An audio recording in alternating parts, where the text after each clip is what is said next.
All right, let's jump into another deep dive. Today, we're going to be looking at a single episode of Panorama Global Comm Professor Around Elves. It's from March 12th, 2025. And this isn't your typical news roundup. Professor Owls really digs deep, offers a lot of insight. So should be a pretty interesting exploration, to say the least. Oh, absolutely. I think there's a lot to unpack here for sure. You ready to dive in? Oh, yeah.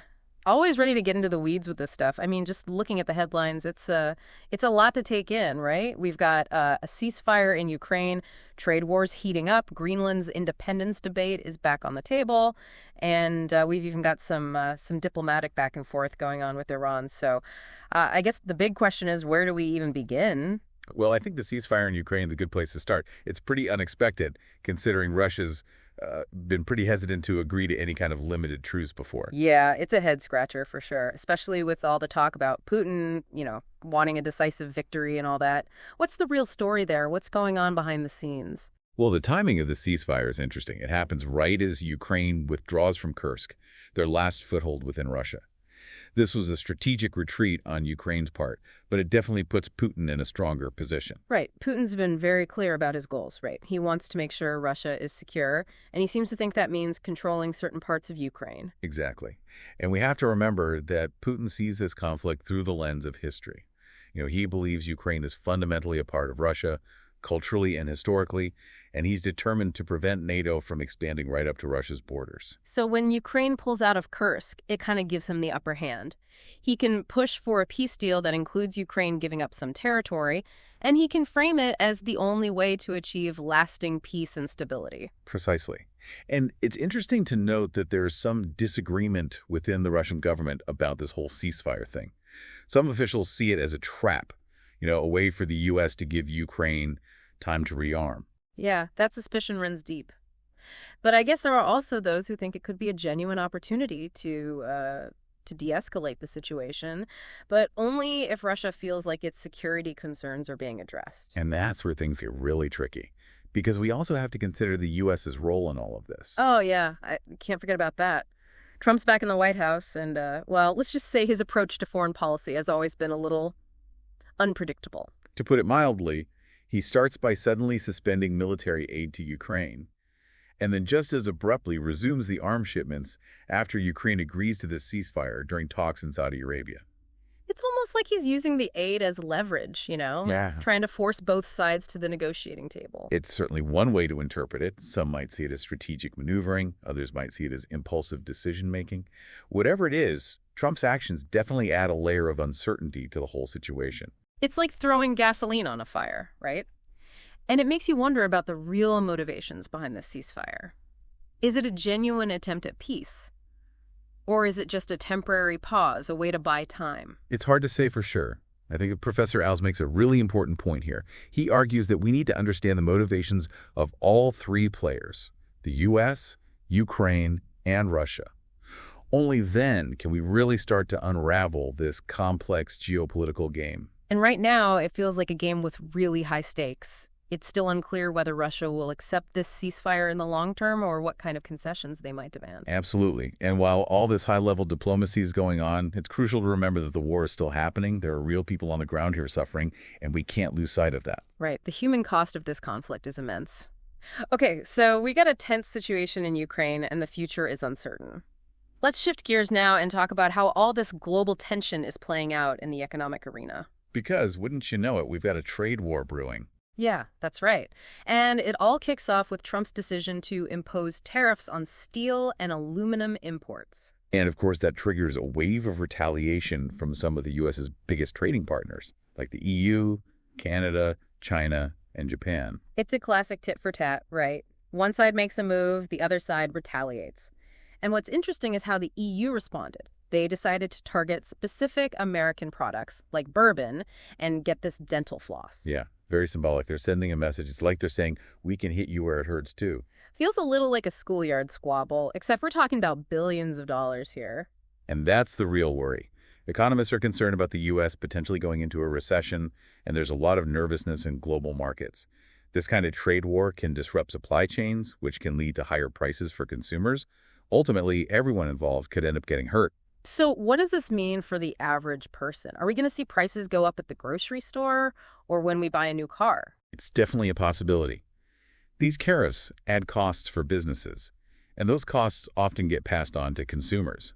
And if a recession hits, that can impact jobs, wages, basically overall economic stability.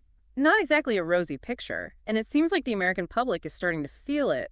Trump's approval ratings have taken a hit, probably because of all this economic uncertainty. It's still early, but these trade tensions could have some pretty big political consequences down the line, especially with an election coming up. Speaking of political ramifications, remember when Trump wanted to buy Greenland? Oh yeah, that was a wild one. It sure was, and it brought Greenland's own push for independence back into the spotlight. Not to mention it caught the attention of some major global players, all of them wanting a piece of that Arctic action. Yeah, Greenland's strategic importance is huge. It's got a ton of mineral resources, including those rare earth elements that are essential for all sorts of technology and defense industries. It's a treasure chest just waiting to be opened. Right, and with climate change melting the Arctic ice, it's becoming easier to access those resources, which is why you see countries like the US, China, and Russia all taking such a big interest in Greenland. So how does all this play into Greenland's desire for independence? Well, it creates a tough dilemma. Greenland wants to be autonomous, but it depends heavily on Denmark for financial support. This dependence makes them vulnerable to pressure from these global superpowers. Stuck between a rock and a hard place, right? They want independence, but they also have to be realistic about their economic situation and the global political landscape. Exactly. And the results of the recent election in Greenland show that there's a lot of back and forth on this issue.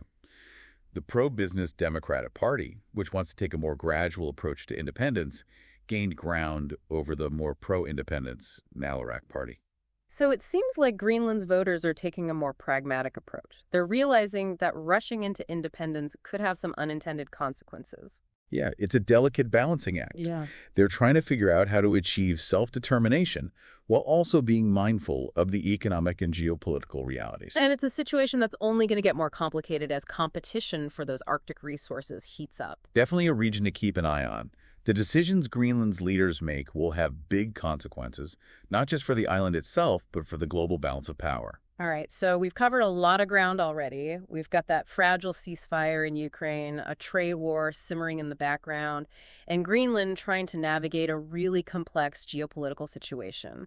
But there's more to unpack here, and something tells me things are about to get even more intense. Oh, you're not wrong there. Next stop, Africa, where Angola is stepping in to try to broker peace in a long-running conflict. Angola, the peacemaker. This should be interesting. Let's dive in. So the conflict we're talking about here is in the Democratic Republic of Congo, or DRC, a country with a long and troubled history. I know the Rwandan genocide in 1994 had a huge impact on the region, but what's the situation there now? Well, right now, the conflict is between the Congolese government and the M23 rebels. The M23 are accused of getting support from Rwanda. It's a messy situation with roots in ethnic tensions, political power struggles, and of course, control over valuable mineral resources. So what's Angola trying to do here? What's their role? They're trying to get the Congolese government and the M23 rebels to sit down and talk to each other. It's a bold move, considering there's been so much distrust between the two sides for so long. Yeah, do you think there's any chance these talks will actually work? It's tough to say. There are some big hurdles. The Congolese government has been really reluctant to negotiate with the M23. They're saying the M23 needs to disarm before any talks can happen. And it's not even clear if all the different factions within the M23 are on board with the idea of participating in these talks. So it sounds like an uphill battle, but the conflict is escalating, the humanitarian situation is getting worse, so a peaceful resolution is, desperately needed. Absolutely. The stakes are high, not just for the DRC and Rwanda, but for the whole region. What happens with these talks could have a big impact on the balance of power in Central Africa. So let's recap. We've got a potential powder keg in Ukraine, a trade war heating up, Greenland caught in the middle of a geopolitical tug of war, and now we've got this conflict in the DRC that could spill over and destabilize the whole region. It's a lot to process. It is. And we haven't even talked about Iran yet. Oh, right. Iran. That's where things get even more complicated. We're about to dive into the latest chapter of the U.S.-Iran nuclear standoff, and trust me, it's a nail-biter. So Iran, sounds like things are pretty tense over there. We're talking about a nuclear standoff, a whole lot of mistrust on both sides, and some pretty high-stakes diplomacy. Yeah, and this is where we really see Trump's, well, unconventional approach to foreign policy playing out. Instead of going through the usual diplomatic channels, he decides to send a letter directly to Iran's supreme leader, Ayatollah Ali Khamenei. Directly. Wow. What did the letter say? It was basically a proposal to start negotiations over Iran's nuclear program. And get this, it was delivered through the diplomatic advisor to the president of the United Arab Emirates. Sounds like something out of a spy movie. So, how did Iran react to all of this? Well, let's just say they weren't exactly thrilled. And Khamenei basically rejected the idea of negotiating under pressure.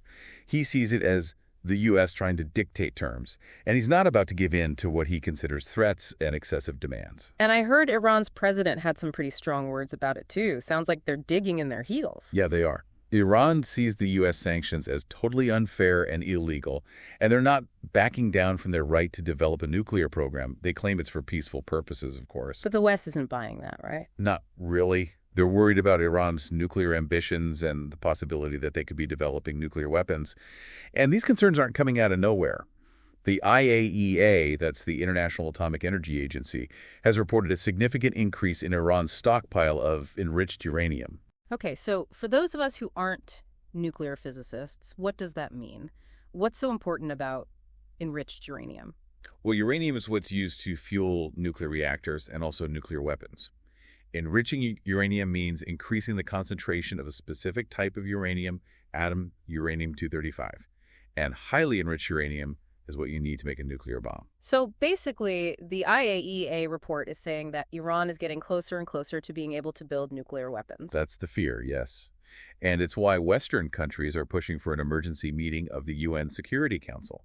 They want to figure out how to address this issue. But I'm guessing Iran isn't happy about that. Nope, not at all.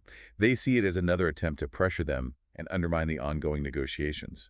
They're saying these discussions need to happen in good faith, not with the threat of more sanctions or international condemnation hanging over their heads. So it sounds like we're at an impasse. What are the chances of actually breaking this deadlock? It's a tough situation, for sure. Trump wants a new nuclear deal, one that goes beyond just the nuclear issue and addresses things like Iran's ballistic missile program and their support for groups in the region that the U.S. considers hostile. But he's keeping those sanctions in place, and Iran sees that as a sign that the U.S. isn't really negotiating in good faith. So it's like Iran is saying, we won't talk while you're twisting our arm, and the U.S. is saying, we won't ease up until you come to the table. Kind of a catch-22 situation. So where do we go from here? Honestly, it feels a bit like a high-stakes game of chicken. And as Professor House points out, there's a real risk of miscalculation here. If either side misreads the other's intentions, it could easily escalate into a military confrontation. Which is, of course, the last thing anyone wants. Absolutely. But it's still a possibility, and that's what makes this whole situation so dangerous. So let's take a step back for a second. We've got that tense situation in Ukraine, a trade war that's bubbling up, Greenland trying to find its way in a complicated geopolitical landscape, and now a nuclear standoff with Iran. It's a lot to take in. It really is.